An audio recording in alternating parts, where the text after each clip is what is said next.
There's a bridge on the Ohio River that most Americans have never heard of, and it's quietly holding the entire US economy together.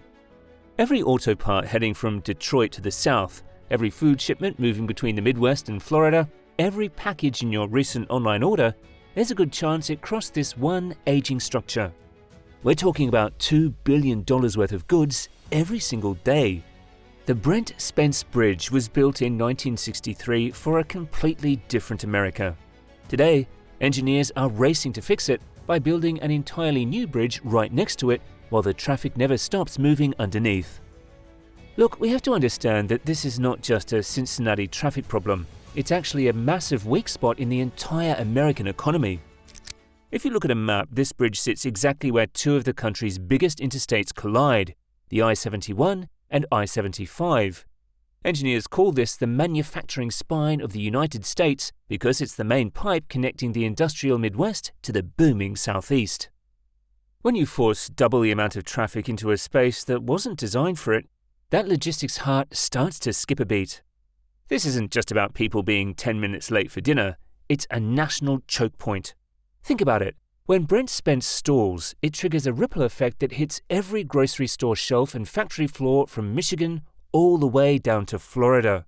Fuel gets wasted, shipping costs skyrocket, and that 2-day delivery suddenly becomes 4. Essentially, if this one bridge stops working, the American economy physically slows down. When the Brent Spence Bridge first opened back in 1963, it was top of the line for its time. But you have to remember that it was built for a completely different version of America. It was originally designed to carry 80,000 cars a day across 3 nice, wide lanes. But as the Midwest transformed into a global logistics powerhouse, that old design just couldn't keep up. To keep the traffic moving, engineers made a desperate move. They erased the emergency shoulders and squeezed in a 4th lane just to buy some space. But that fix created the structural nightmare we're living in today. Because we traded shoulders for lanes, we're left with these narrow, suffocating paths that leave zero margin for error. Think about it. If you get a flat tire or your engine stalls, there's nowhere to pull over. You're stuck in the middle of a lane, and a simple problem can paralyze a multi-state supply chain. On top of that, you have merging chaos. Because the exits are so short and the lanes are so tight, you have massive semi-trucks and local commuters fighting for the same exits at 60 miles per hour.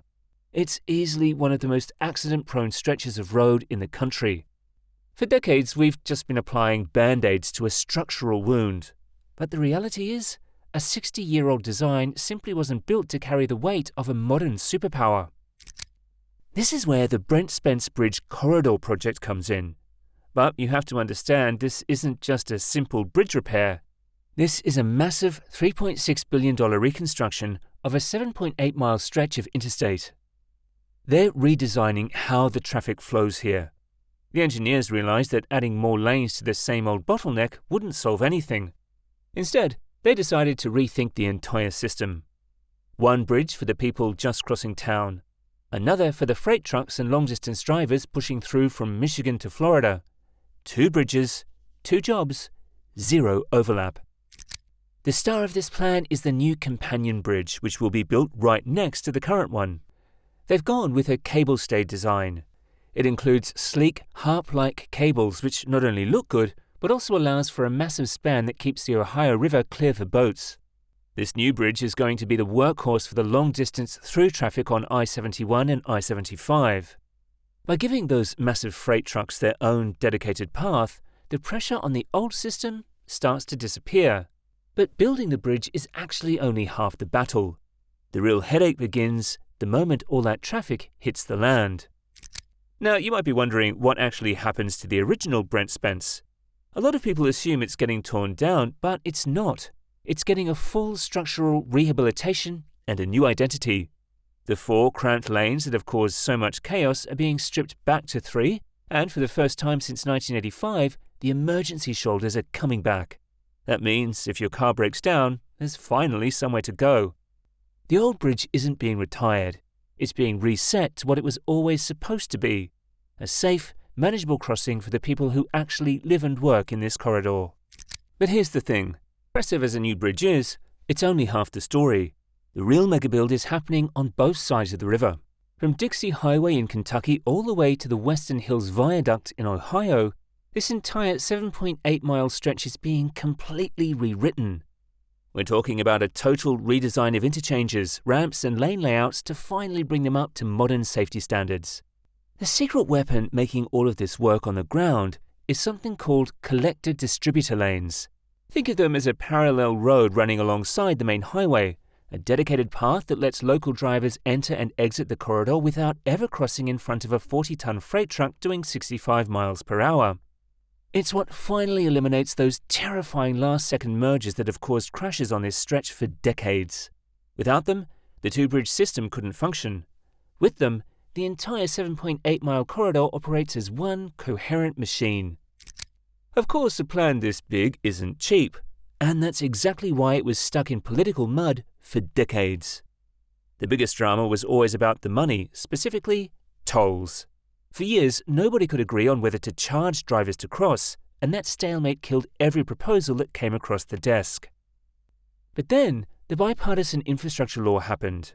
This federal investment unlocked a massive $1.6 billion and finally broke the deadlock.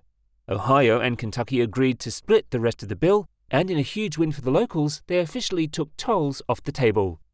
This breakthrough created a new model for how major states can actually work together to get big things done. But now comes the hardest part. They have to rebuild this highway artery while the traffic is still pumping through it like blood. Working in a tight urban space directly over the Ohio River with 160,000 cars zipping by every day is the ultimate engineering test.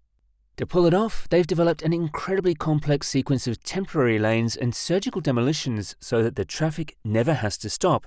It is quite literally like trying to swap out a car's engine while it's still doing 70 miles per hour down the highway. When the dust finally settles, the landscape of the region is going to look and feel totally different. We're talking about predictable travel times, a massive drop in the risk of crashes, and a system where freight trucks actually get where they're going on time. But this project is about more than just concrete and steel.